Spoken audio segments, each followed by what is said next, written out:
and support begins in 3, 2, 1. Hey everybody, welcome back to another episode of Nurture and Support, a recommendation podcast that's been going on forever. I don't remember the year anymore. I'm old. It's our bicentennial. Yeah. I am Mel at Karmic9 pretty much everywhere online. Hi everybody, this is Kelly at KELLYTHUL on Twitter and Instagram. Yay! And you're on TikTok too.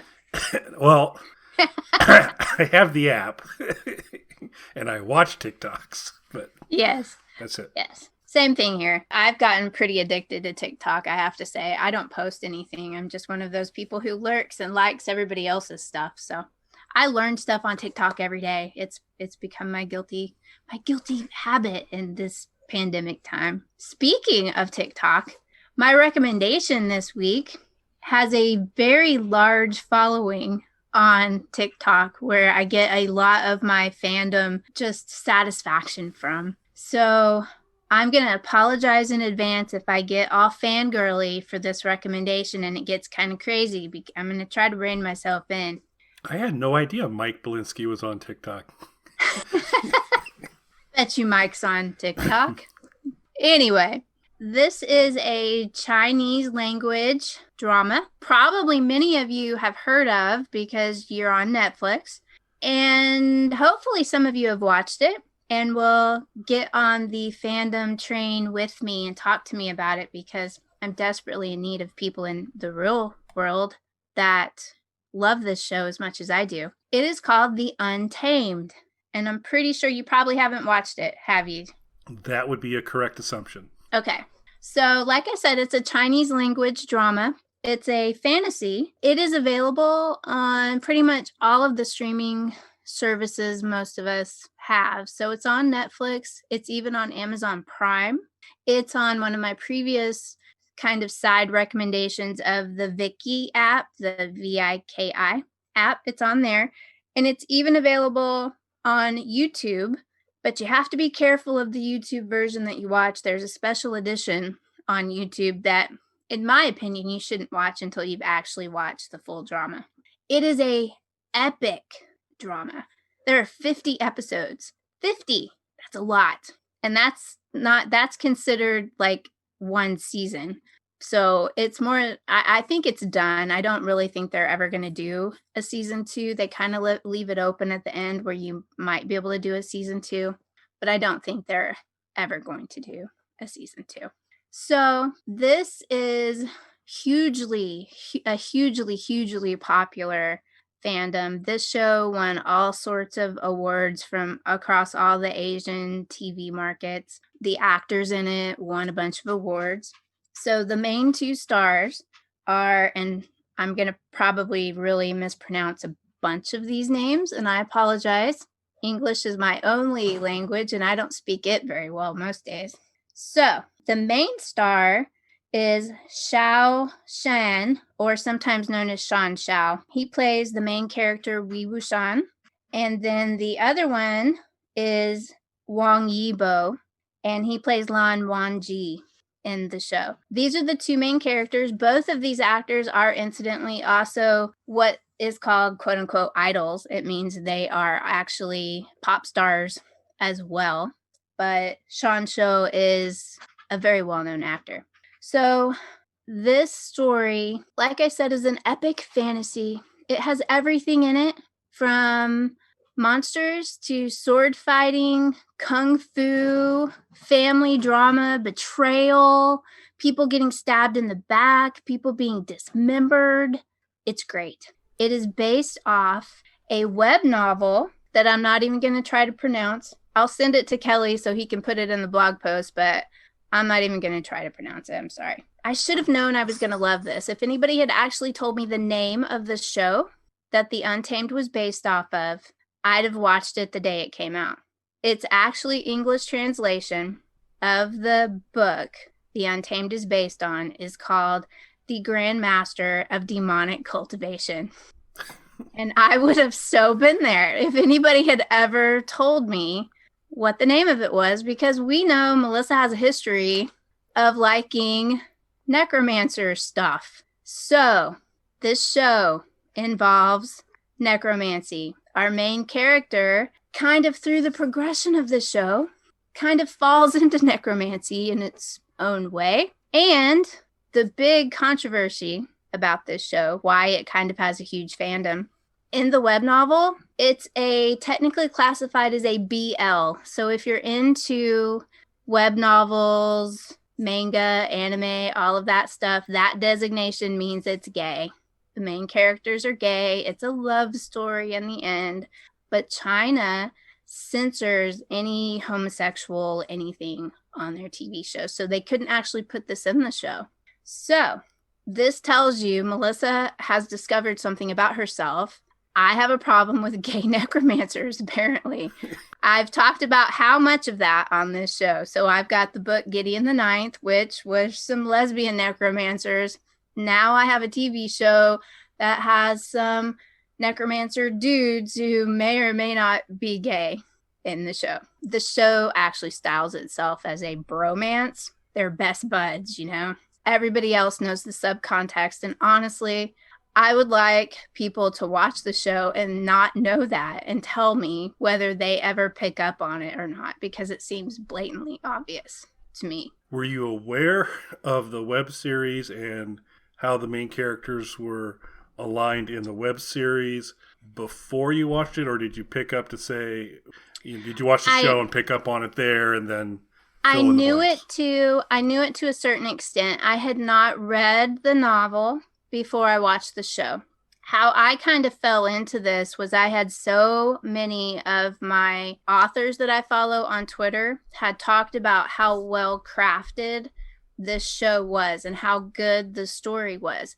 And when a lot of those kind of people who their job is to write stories and write a good story that people enjoy, when they tell me that something is good, then it automatically makes my ears pick up. And I had put this in my never-ending Netflix queue, but had never actually watched it. So what really came about is one of my previous recommendations, Martha Wells, the writer of the Murderbot series, was on a podcast.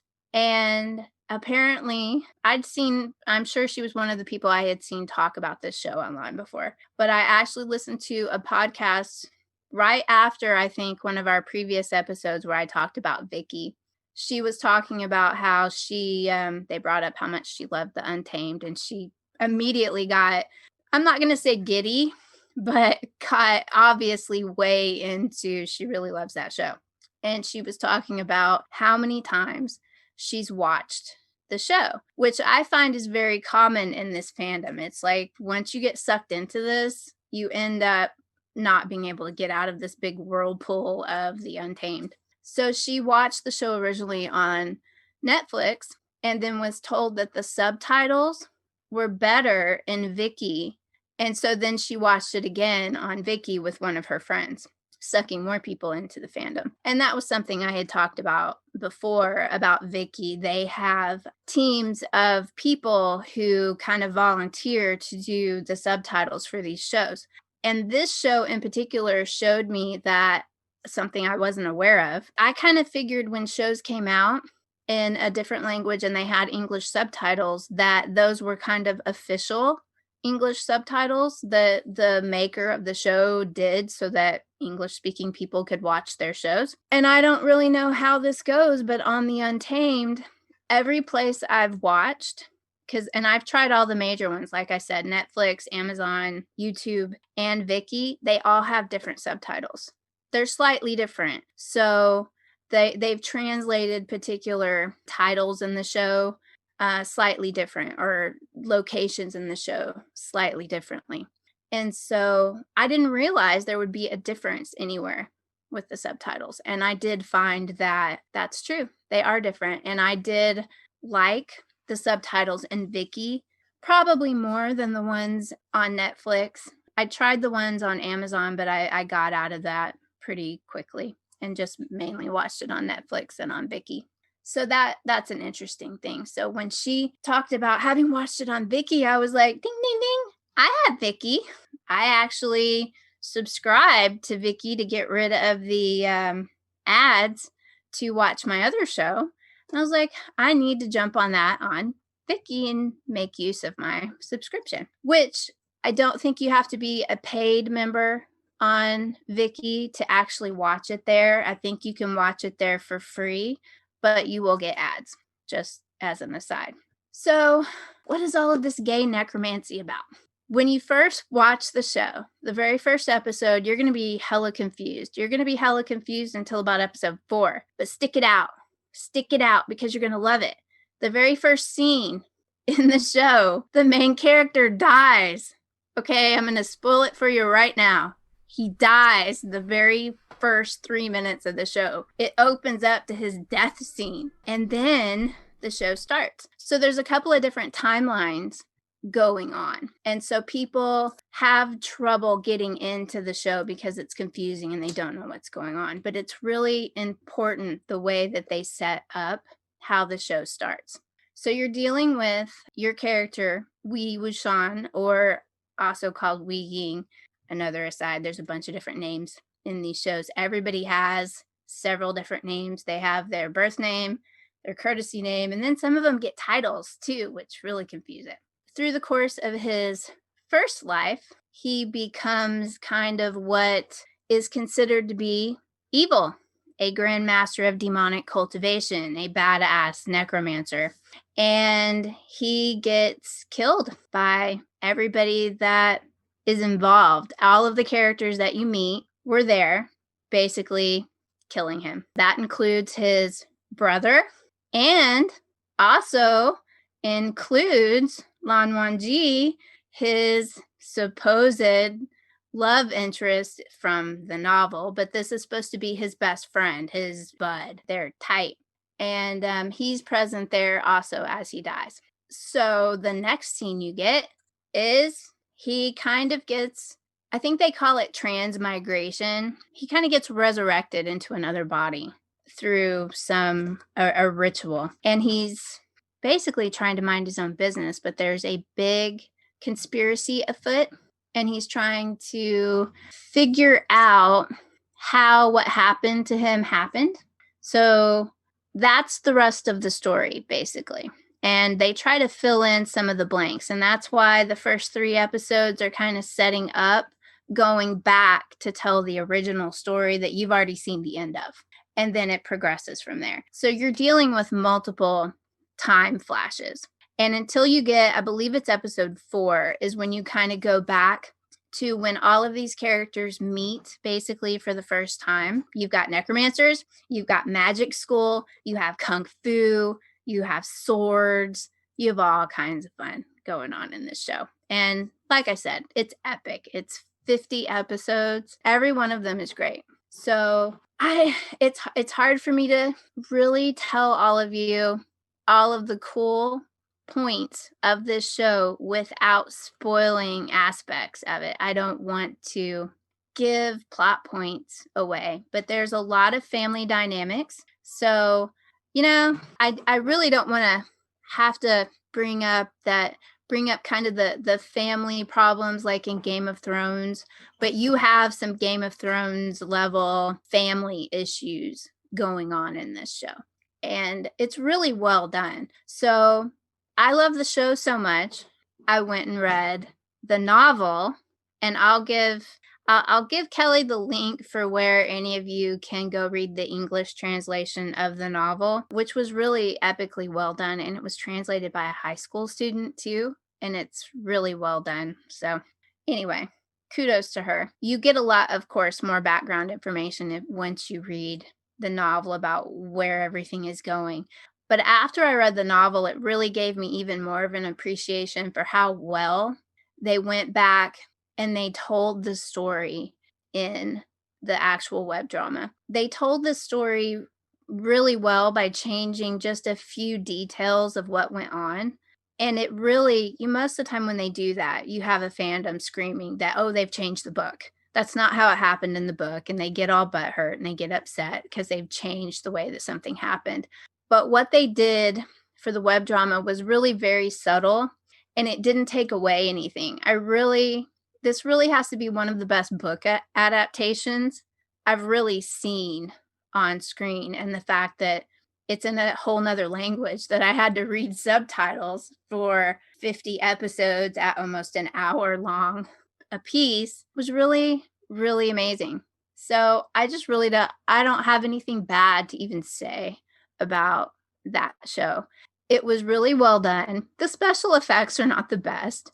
There's only one major big monster in the show, and it was okay. That is the one scene I can point out, though, that you can see some of the wires from the jumping around, but that's okay. I can overlook that because it was fun. So it's really also one of the things that gets talked about is how fun the show is. The main character, Wee Wuxian, is basically a troublemaker. He's always kind of being sarcastic and snarky and just always causing trouble wherever he goes, which is how he kind of ends up in the situation that he's in, and that the rest of the what they call the cultivation world, which is cultivation is used as another way for, we would say, magic. In that world, how they all turn against him because he really didn't set himself up to be little goody two shoes and have people think well of him. If there was trouble he could get into, he basically caused trouble. And then he became a grandmaster of demonic cultivation. So there you go. There are reasons for the choices that he made, that he did that, which is one of the big secrets of the show, is what he did that caused that change for him to go down that path.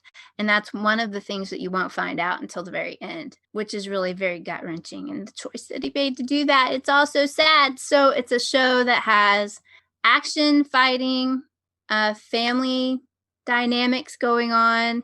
It's funny, but it's also sad. But it ends on a good note. I will tell all of you that you don't have to worry about watching 50 episodes of something just to have your heart ripped out at the end. So it has a decent ending, but do pay attention to it. And if any of you watch it and you feel the need to talk to somebody about it, you can always hit me up because it's been weeks now and I spend most of my time on YouTube watching crack videos of this show. And my TikTok addiction is mostly about this show.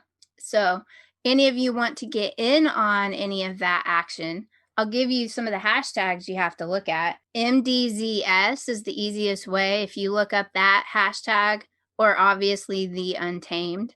But MDZS is actually the abbreviation of the web novel that it came from. And you'll find most of your Instagram, Twitter, and TikTok information by searching for that hashtag. It'll come up. But I warn you about doing that until you've watched the show. You're probably going to get spoiled by something. But I'll give Kelly some of my favorite YouTube channels to watch crack content on. So crack is the funny, that's what they call crack videos. They're funny cuts of the show to funny music that are amusing. Some of those don't spoil things as much, but anyway. The Untamed on Netflix, YouTube, Amazon Prime, Viki. It is just really such a well-crafted story about necromancers. So there you go. There's a few zombies in there too. There you go.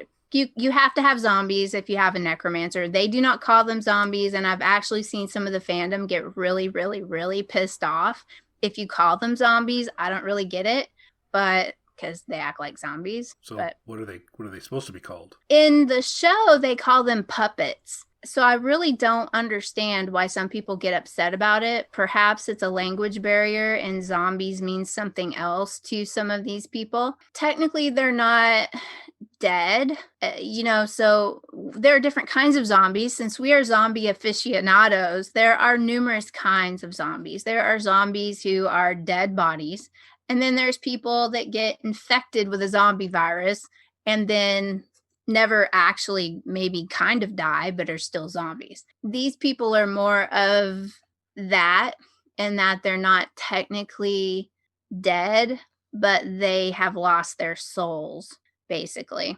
And they don't have any conscious will. And so they do what someone tells them. So they call them puppets, but they act like our idea of zombies. So it has everything you could ever want. And there is a very drawn out Very sweet little love story in the middle of it if you want to read the subtext. So, but don't worry, you can watch it with your kids. There's no actual gayness in the show. If you really want the gayness, you're going to have to go read the book. And even at that, there really isn't any until the end. But it's really fun when you know it's there. And then you read all the subtext and you're like, ha ha ha ha, I know what's going to happen. So it's cute, though. Everybody needs more gay necromancers in their life, honestly. Well, you're getting the good ones, and you're bringing them to the crew. So, no, this sounds really cool, and I do. It's yet another reason I've not connected up to Viki yet, but I need to, because I do think, given the backstory you gave previously on subtitles are going to be important for me to enjoy it, and so why not go to the best one out there for that? I really enjoy Viki. I've got a huge watch list set up on Viki now too. Now that I have fallen into this rabbit hole of all of the Korean and Chinese language dramas that are out there, because they do a really good job of incorporating humor into all of the rest of it. They don't call anything, like, one of the interesting aspects to it, I think, is that they don't really call anything a rom-com. You know, on our TV, we have shows that are specifically labeled as a rom-com, or it's an action thriller or something like that. They don't label anything as a rom-com because they basically put that in everything. So everything has a level of comedic elements to it, just as a matter of course. And I found that was interesting when, of course, we were talking in another about the Untamed, and that came up about other stuff to watch. And that was brought up, and I found that really interesting. And I have found that to be true of all the ones that I have watched, particularly on Viki. Though Netflix has a huge and ever-growing amount of Korean and Chinese shows being added all the time, because they keep sending me emails about it of, we've just added this one, because they see that I have so much of that added into my watch list that they send me emails all the time of something new that they've added. So Netflix, since a lot of people already have it, has got a huge amount of stuff on there. It's just hard to know what's worth your time. Their shows tend to be a lot longer than ours, hence the 50 episodes. Yep. And that's normal for them. And I'm like, how do they do that? Yeah, so makes Agent of S.H.I.E.L.D. sound short. Yeah. That was only 20, 22, 26. Yeah. So, I mean, that would be like 2 seasons for us. But, yep. And I thought our seasons were getting way too long. But I'll have to say, I binged this show in record time. So I really have to stop complaining about that, because apparently if you really like the show and you're really invested in it, sleep becomes unimportant and you just stay up all night clicking the button to go to the next episode. So always a sign of a good show, I think. All right. Well, mine's gonna be a little bit shorter, and part of the reason it's gonna be a little bit shorter because I'm gonna have to kind of track with what Mel did, is that if I explain too much about why I enjoyed this as much as I did, it'll spoil your discovery of it, because this is, I don't know if you call these documentaries or not. So we've talked before, I think it's been a recommendation on Nurture and Support, on The Toys That Made Us, where it's this nice series where they go back and they give you all the backstory, learned all about He-Man and who was the first killer toy line and all that kind of stuff like that.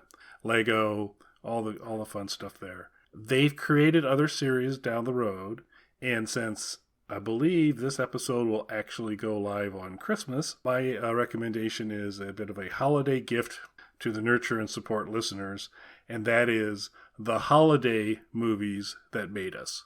So they put that out, very limited run in terms of, at this point, movies they have. There's 2, and the 2 movies they have are Elf and The Nightmare Before Christmas. And both excellent. Both excellent, I think, excellent shows. And it very, very well done. You don't get like Will Ferrell in Elf, and you don't get Tim Burton. Thank you. Sorry, just drew a blank. You don't get Tim Burton in Nightmare Before Christmas. You do get Danny Elfman. So cool. You get a lot of Danny Elfman, and it's pretty interesting there. But they really go through the backstory on them trying to get the movie greenlit, and this whole process to get it approved, going through different directors, going through different actors, who they really wanted initially, who they ended up with. It's kind of interesting in Elf that at that point, Will Ferrell hadn't had a movie that had taken off. Mhm. And so there was some concern about, I don't know about this guy. But then he started kind of clicking right around the time they were filming it.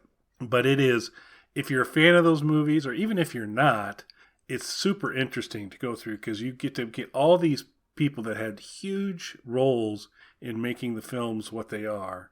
And they kind of go through the different pieces on, nothing was easy on all these processes. There's twists and turns. And it's just really, really interesting. And those are two good movies. You got one that's a stop action. First time that's really kind of come back in a big way. And then ironically, and it's kind of a tie to it, are you aware of the movie that Elf was, the holiday special Elf was paying homage to very purposely? No, I don't think so. Well, it was really the whole Rankin and Bass universe, Rudolph the Red-Nosed Reindeer in particular. Mm-hmm. But that whole stop action world, and if you go back, and I kind of sort of knew that, but it became clear that this was a very strong objective of the guy who wrote it. Okay. And to the extent that they had to eventually have some conversations with Rankin and Bass around, are we infringing on your copyright? I think we're okay, right?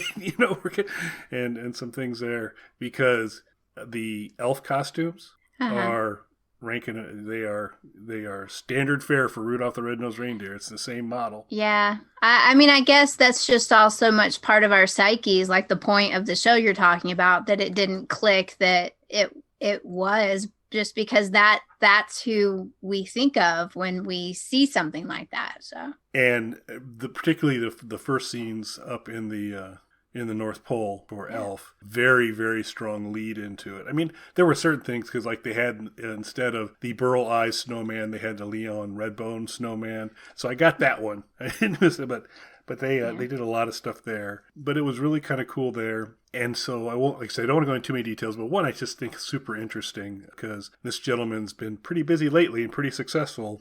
Do you know who the director of Elf was? No. Jon Favreau. So. I think I saw that on Twitter recently, and it just went right over my head. They had a meetup, a little reunion on Zoom, didn't they? And they had the other Jon Favreau in for him. Yeah, That's cool. It was really cool. And I had no idea. And then he really kind of came in because they'd had somebody else and it wasn't working out. And so he came in and everybody was like, this guy's pretty new. He hasn't done a lot. And you can just kind of tell he was kind of demonstrating that leadership ability he had then to say, okay, here's our game plan. Here are the things we're going to look to do. And then to kind of, with everybody willingly pulling along, let's kind of get there. And I think you're seeing the same thing now in the Star Wars universe with Mandalorian, definitely on that.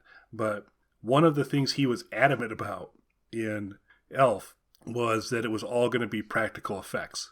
He says, I don't want any of this special effects stuff. I don't want to do any of that. And I'm like, oh my, how the worm has turned for you. Yeah.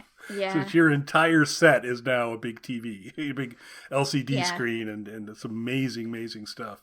But if you go back and watch Elf, it's all camera angles and forced perspective and all those types of things to give you the dimensional difference between Will Ferrell and the folks there. But I just thought it was hilarious that there's Jon Favreau saying, we don't want to use technology. It's all going to be practical effects. Yeah, that's really cool because I am not a fan of Will Ferrell's movies in general. It's not my level of humor in general. I have not honestly seen probably most of his movies after Elf. And I am also not a big holiday movie person. So it's just funny that both of these movies you're talking about are like my two favorite holiday movies. Elf is like the only real level Christmas movie that I can watch. So when you mentioned Jon Favreau, I like him. And so it was amazing to me now that you bring it up, that when I saw that, I was like, no wonder I like that movie, because it's one of the only holiday movies I actually like. So that's cool. Yeah. And it is really fun just to kind of get a lot of the backstory and challenges they went through, You do get a decent amount of Favreau in it for Elf, which is really cool. And then the Danny Elfman stuff was great too. And as he... Well, because the songs made that Yeah. that show, so... Yeah, including they didn't have a lot of the rest of the script done, and so some of the Let's early just stuff was we'll do the songs and everything else will work out, I'm sure. But he originally he was pretty adamant he wanted to be the Pumpkin King and Jack and sing and do that, but he wanted to play the whole character. And as they kind of continued working their way through that, they go, you know what? You're an amazing composer, and you're a great singer. You are not a voice actor. so poor Chris Sarandon, who gets, on any Nightmare Before Christmas panel at a Comic-Con or whatever, sits lonely at the far end, totally ignored. But he's actually in it too. Some I always thought he doesn't get enough props for being half of Jack for that. Yeah, he doesn't. He did a good job, but. Yeah, so this series is still going. They've got more shows they're going to talk about. Well, I think they're going to do more, but given where we're at in the holiday season for this year, and they did have season 1 and these 2 episodes, so I think they'll... Okay. I mean, Toys That Made Us was short run. It was like six episodes, and the next season will be 6 episodes or so. So I think it's going to kind of follow that path. So I don't know if we're going to get any more for this year or not, but they certainly started off strong with these 2. Absolutely. They run over an hour. They're on Netflix. They're just, if you're a fan of the movie, it's golden. I mean, you're going to just love it. And if you're not a fan of the movie, you're going to probably come out liking it better, because when you just kind of hear the backstory and the different things that are going on, these are people that are working hard to create something that's entertaining and really genuine about it for both movies, which I really liked and enjoyed that too. At this holiday season, you're probably watching it. Great compliment to go back and, like I said, if you're a fan of the movies, it's a must-watch because you get all kinds of goodies in it. So now the real question is, are they going to include Die Hard in the holiday movies that they cover? They ought to, since it's been the perennial Twitter debate every year for 20 years now, whether Die Hard is a Christmas movie. And I'm sorry, I'm firmly on the side that it is. I was just about to ask you.